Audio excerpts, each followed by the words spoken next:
My honor and privilege to introduce Kathy. Kathy Benyo is a client engagement executive at HC1 plus Acumen.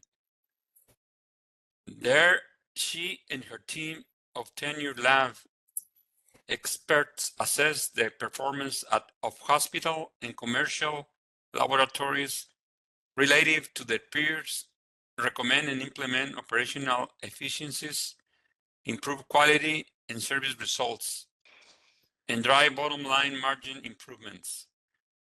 Kathy holds a bachelor's degree in community health from the University of Illinois and a master's degree in health administration from St. Louis University. She is a NAHQ certified professional in healthcare quality. Besides, she has a certified ASQ certified Six Sigma Black Belt. She is a Team Steps Master Trainer through AHRQ and holds a certificate in Laboratory Quality Management System from CSSBB. Her work and through leadership have been published in Value in Health, the Journal of the International Society of Pharmacoeconomics and Outcomes Research, ASQ's Lean and Six Sigma Review, and ASQ's flagship publication Quality Progress. She's a frequent presenter at regional and national conferences and resides in St. Louis, Missouri. I'm gonna go out and let Kathy do her presentation. I will share it now. One moment. Let me know if you guys can see that okay. Yes. Yes. Yes. All right, thanks for the introduction. I'll jump right in. So this presentation is on building a capacity analysis model, or CAM, for resource management. And I developed a few learning objectives for the session. First, we'll talk about why it's important to objectively analyze capacity, either before growth as a company or just on an ongoing basis. We will identify the sources of information and inputs for the model, and then take a look at example outputs from one model and talk about the implications of those. Hector already gave a great introduction, but to expand on that a little bit, I've always been in the healthcare industry. Prior to being at Acumen, now HC1, I was doing performance improvement at a healthcare system spanning all areas: inpatient, ER, doctor's offices, billing, and then came to Acumen in 2016 to start focusing on the clinical lab and blood bank. This year, Acumen was acquired by HC1, so we're under the HC1 name now, which has added a lot of technology solutions to our consulting expertise.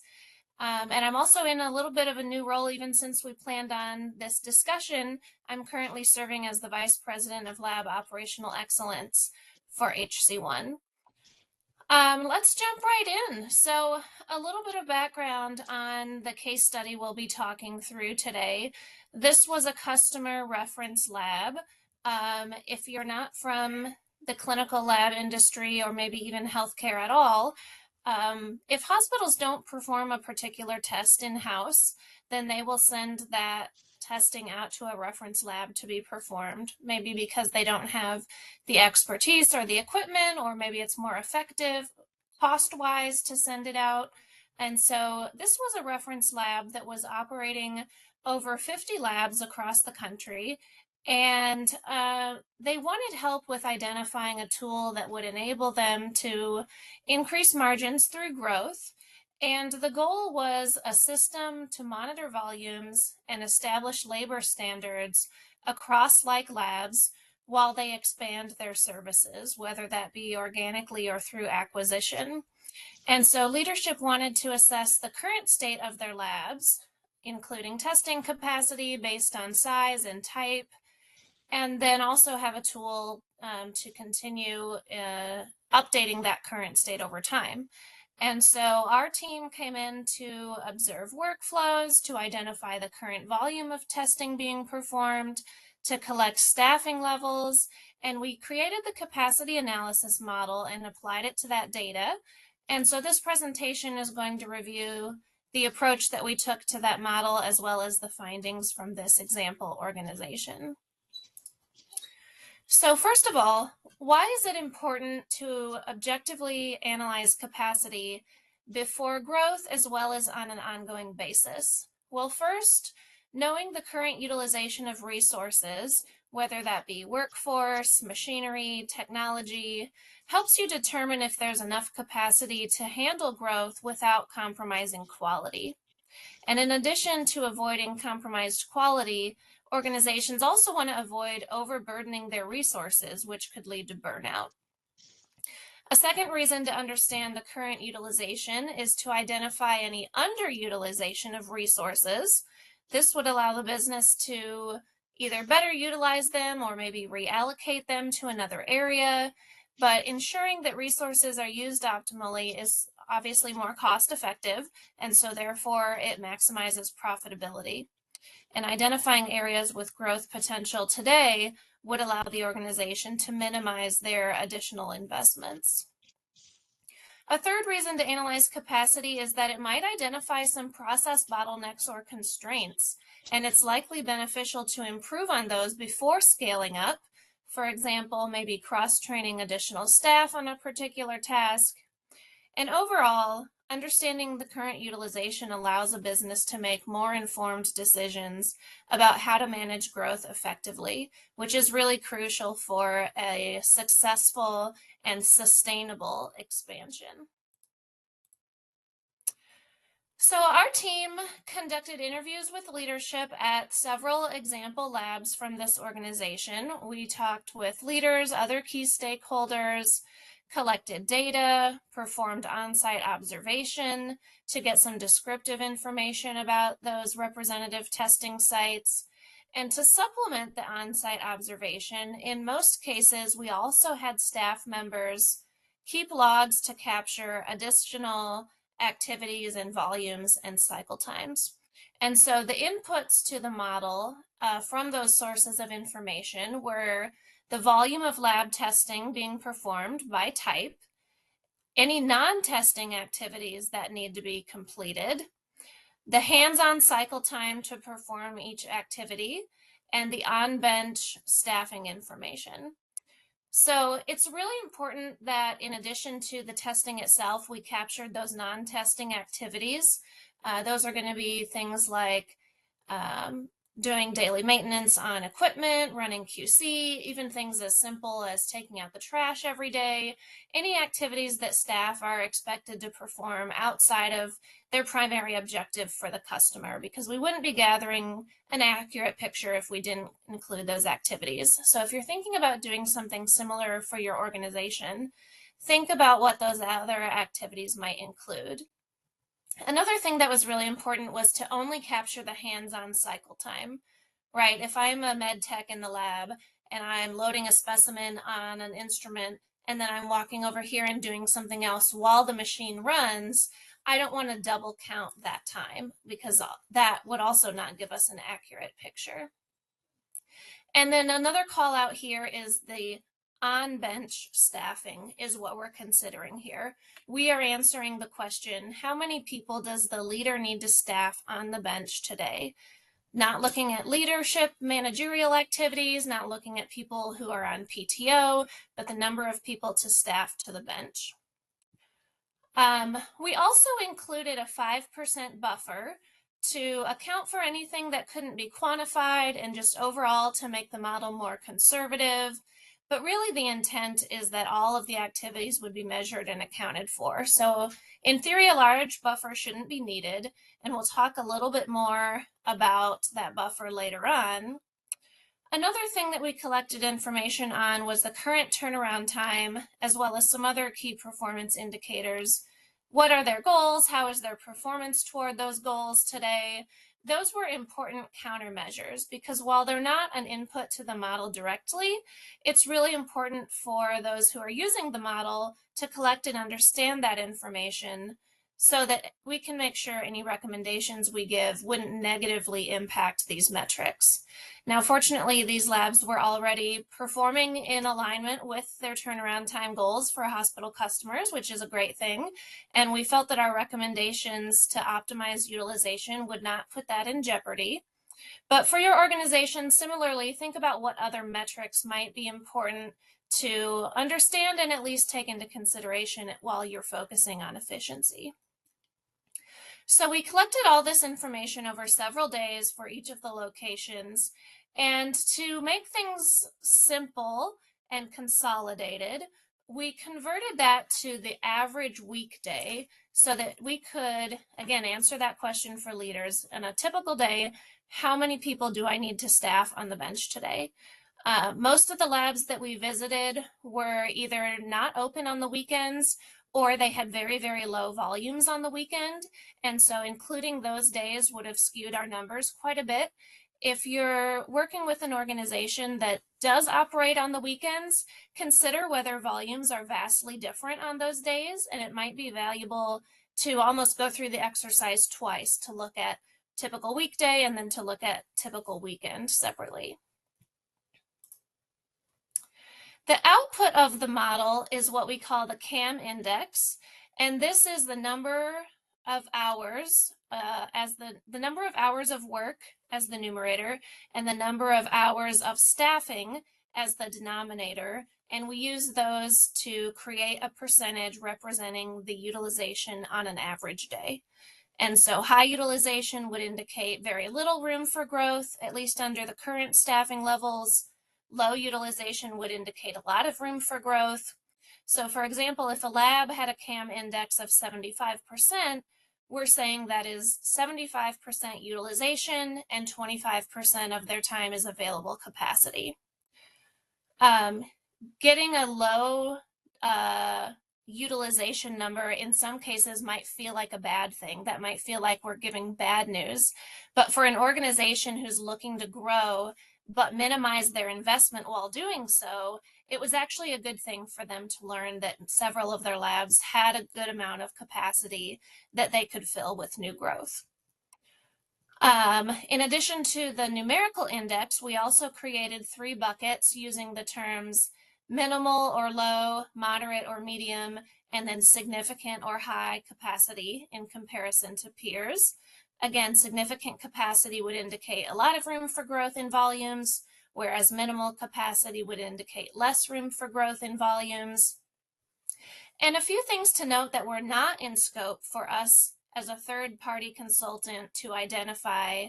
I've often gotten questions when presenting this around, did you see staff not complying with the policy and procedure? Did you see variation in staff member efficiency? Did you see any opportunities to streamline the process that they were following to make it more efficient? Yes, we did see all of those things. However, those were not in scope for us to improve. What we were trying to do was capture the current state with all of its potential flaws and opportunities as the current picture of what capacity is truly available today.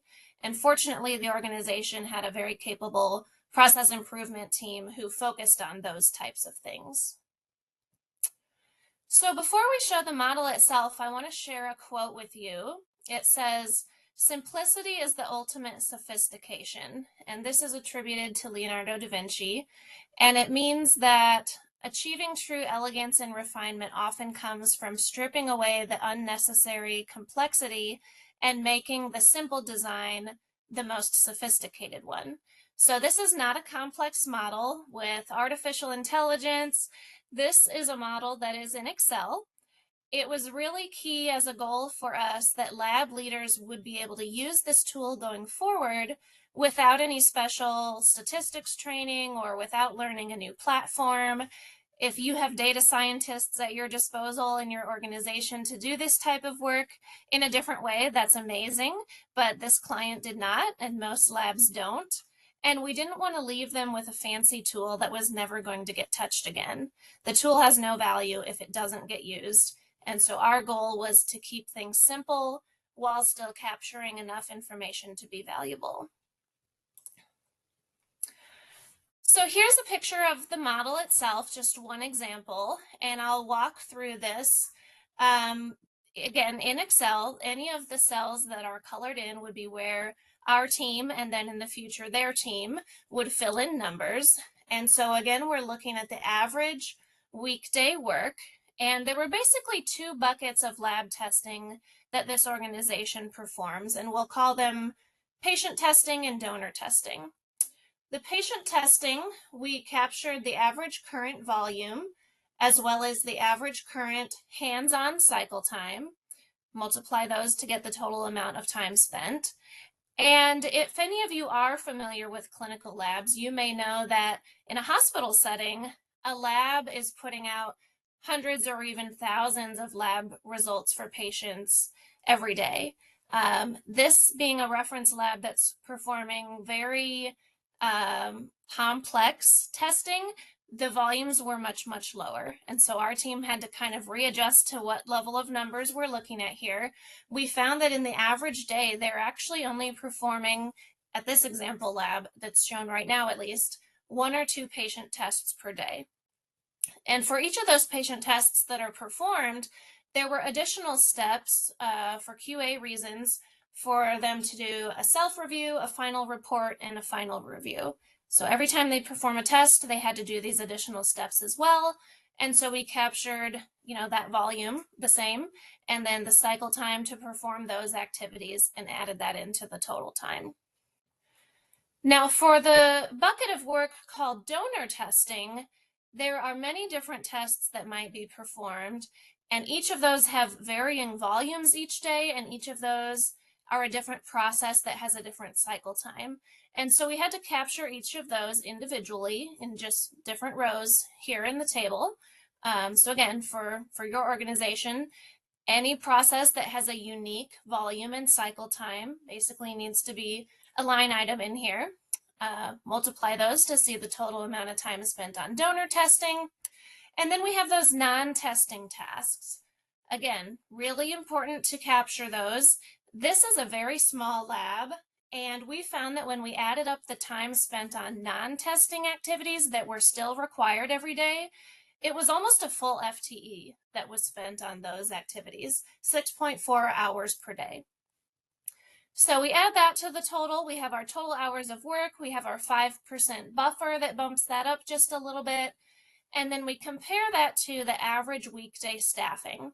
So most labs would have a day, an evening, and an overnight shift. They may be on 8-hour, 10-hour, or 12-hour shifts. They might have some part-time staff. So we take the number of working hours times the number of people in that role to get the total hours. That is excluding any lunch breaks that are part of the process for them to take. And when we take the total hours of work and compare that to the total FTEs staffed to the bench, we found that this example lab had a utilization of 75% on their average day. Before I talk about that outcome a little bit, a few more notes on that 5% buffer. So we don't have any literature references to support 5% as a number. However, the reason for the small buffer is that in theory, every activity that they performed on those days was already accounted for. And so the buffer is truly for idle time, bathroom breaks, drink breaks, on top of the lunch breaks that we've already excluded from the staffing hours. And so at 5%, this means that in a 7.5 working hour day, you would expect an extra 23 minutes per person per day to be spent on those things. So if that sounds high or low, your organization would adjust that number up or down. One customer wanted to set that number at 20%. I would caution you on that a little bit. At a number of 20% would mean that 1.5 hours are to be spent either idle or in the bathroom or getting a drink or talking to coworkers per person per day, we did not think that that would optimize productivity and maximize capacity, but that number can be easily changed within the model if a customer decides on something else. This might be a number that's very industry specific. Another thing to note is that in addition to the average volume and cycle time, you don't see it here because I've simplified this example down quite a bit, but we also captured the minimum and maximum for each of those numbers. And we found that there wasn't a high level of variation. Lab testing is very to the process. And so the cycle time of those steps didn't change a whole lot.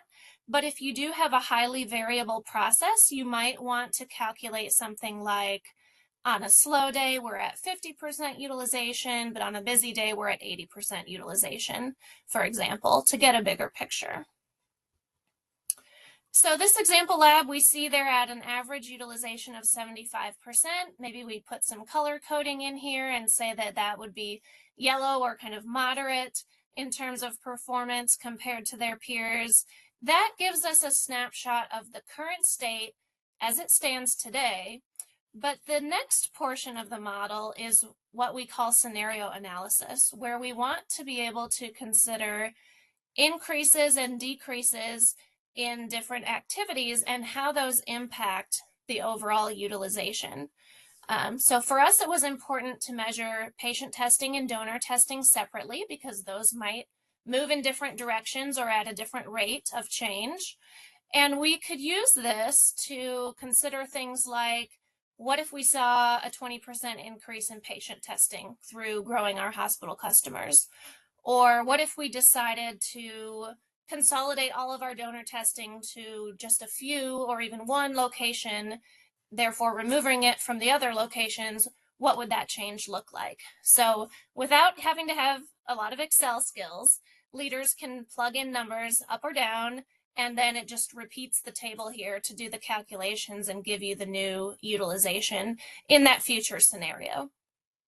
So in addition to measuring the current state, this also allows us to consider those different situations and see how either growing the business or maybe decreasing certain types of business, consolidation, would change those numbers independently. So we saw here that to get us to that goal of 100% utilization, that would be about a 48% increase in total volumes. And for this example, which is a small lab, that sounds like a really high number. But if we look at the next slide, this is just an excerpt from one of our summary tables where we would have had all the different labs listed here. If we talk through what those numbers actually entail, this seemed more reasonable to us. So this is just summarizing the average weekday to say, how much patient testing do we typically do, how much donor testing, what time is spent on the non-testing tasks, and therefore what's the total, although a few other factors go into that grand total there.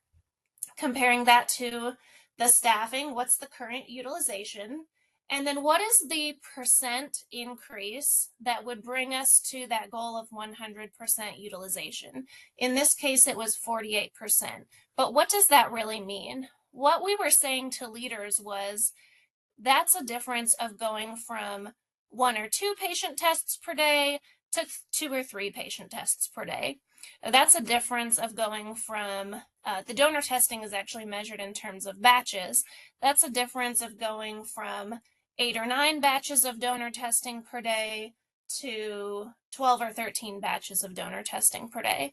And so when we talked through it in those terms, most leaders felt that those numbers made a little bit more sense, and that was kind of a more intuitive way for them to look at this.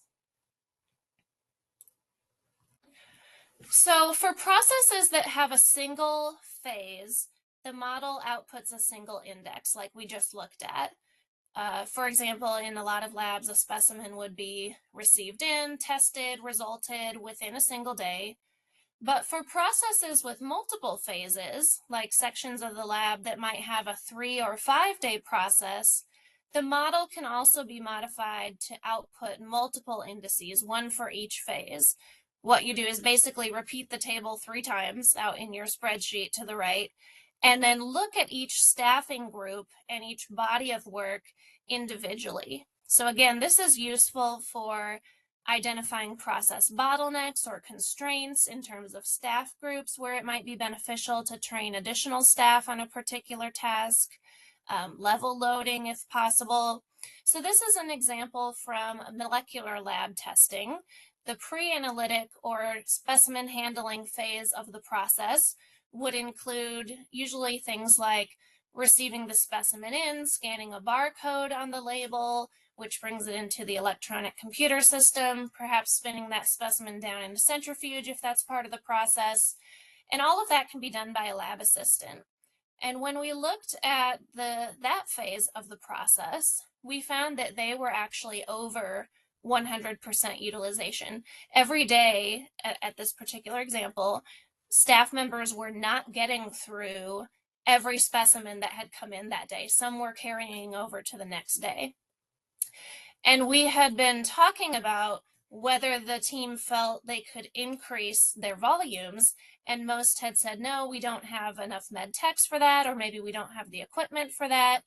And when we looked at this by phase, in the analytic phase of the process, which is the actual diagnostic procedures or processes that medical lab scientists are performing, that staff utilization was actually at 59% in this example. So they could absorb more work.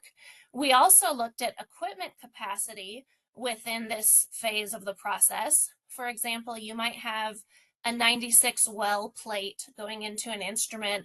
94 of those wells are for patient samples, and maybe 40 or 50 of them would be filled with a patient specimen. So the middle analytic phase actually had some room for growth. And then finally, in the post-analytic phase, or reporting out the results back to the healthcare organization customer and ultimately to the patient, this includes some steps that are performed by leadership. We're talking PhD-trained individuals, and in many cases, these leaders were actually at home in the evening, signing in and reporting out a case maybe at 10 o'clock at night. And that's amazing patient care dedication, but probably not a sustainable scenario. So we found that staff utilization was, again, over 100% in this area, meaning it would be beneficial for them to either, if possible, streamline that process. Maybe there don't need to be as many double checks, or if that is a non-negotiable, then perhaps training additional or hiring additional individuals to perform those activities. All right, so in summary, the CAM serves as a standard productivity system that identifies utilization versus available capacity. The outputs can then be used not only to understand the current state, but also to assist with future planning of operations. And while the model would not accurately be described quite as plug and play, because it does require some legwork to obtain accurate and meaningful inputs, the model is a modifiable tool that leadership can take and update periodically. I think in this case, they decided they would do that around quarterly or maybe annually.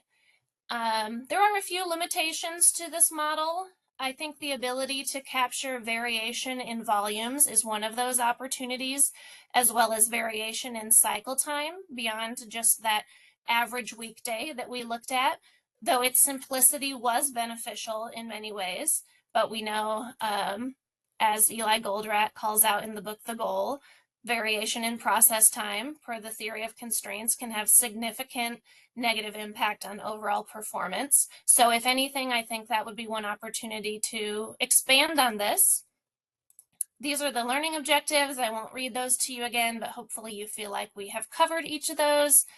And then lastly, before we go to questions, I did include my contact info if you have any feedback on the presentation, or if you'd like to hear more about lab OpEx work that we do at HC1, or just connect on LinkedIn and stay in touch with what each other is working on. That is always welcome as well.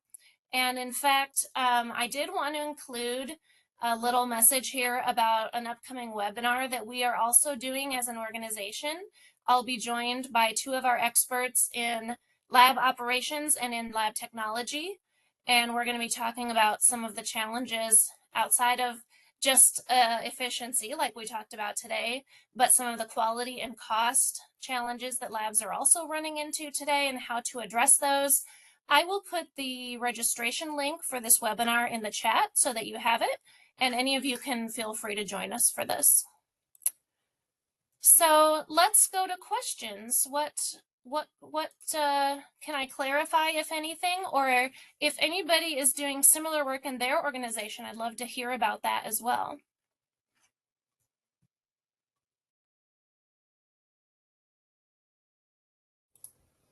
Well, Kathy, this is Solfio. Thank you for the great presentation. This information provided is outstanding. Never seen it before, even though I've been working in the medical field for more than 30 years, but I haven't seen an analysis like this.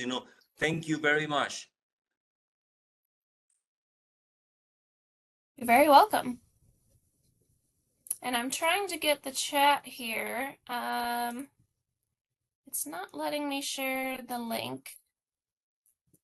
I will keep trying. If anyone else has questions, feel free to ask while I try to copy and paste this link to you guys. I have a question for you, Kathy. Is a possibility to perform benchmarking with other companies like HC1? Or is very benchmarking with other companies around utilization and capacity? Yeah. I think you could compare those percentages to see what is a typical CAM index for an organization.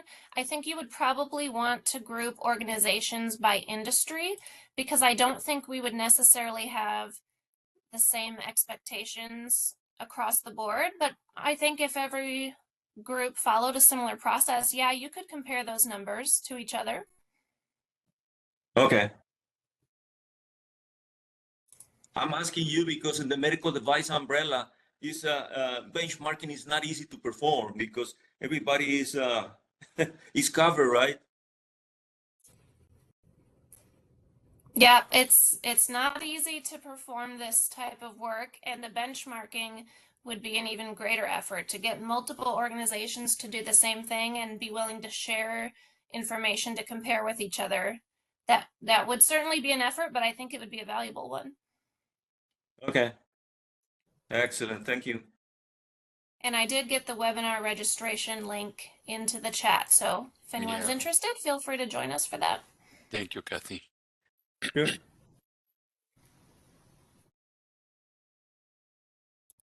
What other questions do you have? Yes, I got a question, Kathy. This is Hector. These labs are from hospitals? The example organization in this case study is a reference lab. So hospital labs who are not performing a particular test, likely because it's very complex and requires special staff training and equipment, and it would be performed in very low volumes, so maybe not cost effective to have that expertise and equipment in-house. The hospital labs would send that testing to this reference lab to be performed there. And by accumulating, those testing volumes from various hospital customers, it's a little bit more cost effective for them to perform it. However, it's still very complex, very low number of tests performed per day, highly specialized personnel and equipment in these reference labs. Thank you, Kathy.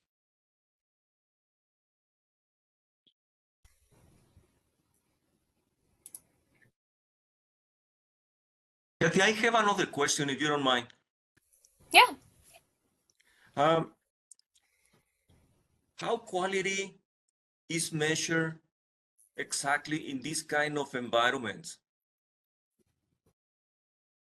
So, because quality is one of the key performance indicators, right, in your assessments. So, how exactly is being measured the quality level? So quality in a lab would include accurate, reliable, and timely results. Of course, you don't want to be putting out lab test results that are not correct and then issuing a correction. But there are other quality metrics that have a lot to do with efficiency as well, because quality impacts efficiency. So things like pre-analytical errors or rejected specimens.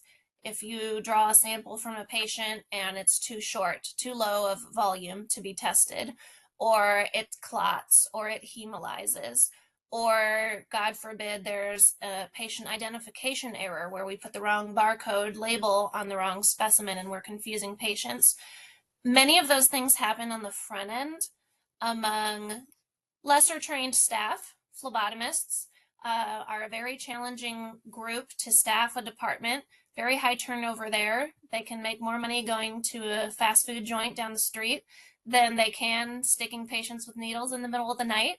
So it's a very challenging group, and we see a lot of errors on the pre-analytic portion of the process during specimen collection.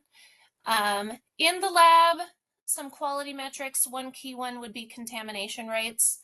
And then, as I said, corrected reports, meaning did you put out a result and then something changed that you put out a correction to that result. Okay.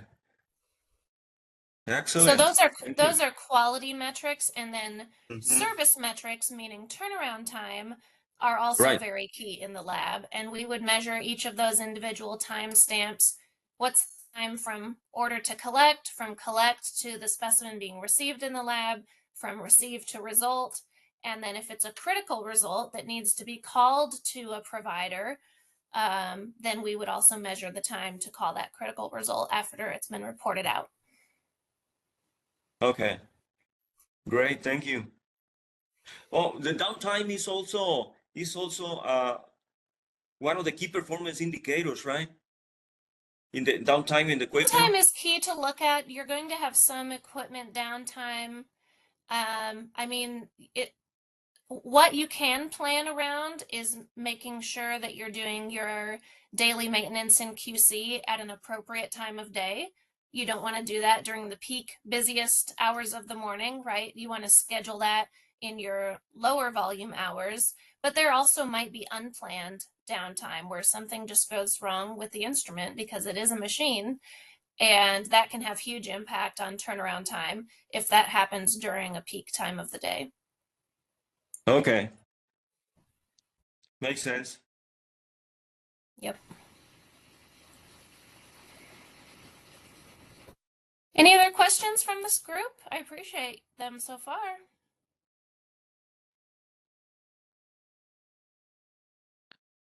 If not, I can send a PDF of this presentation to Hector or to whomever is most appropriate, and feel free to share that out with the group who's on the phone today if that'd be valuable to anybody.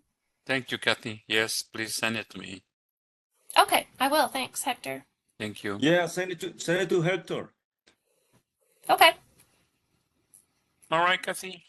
Well, thanks very much. Yeah, Well, thank Kathy, you. you know, you have the opportunity to visit us in El Paso. Do it. You will be welcome. I appreciate that. If I'm ever there, you'll be the first to know.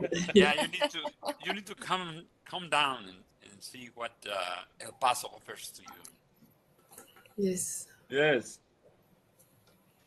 Well, what else we can say? You know, thank you to all the attendants. Thank you very much. You are welcome anytime.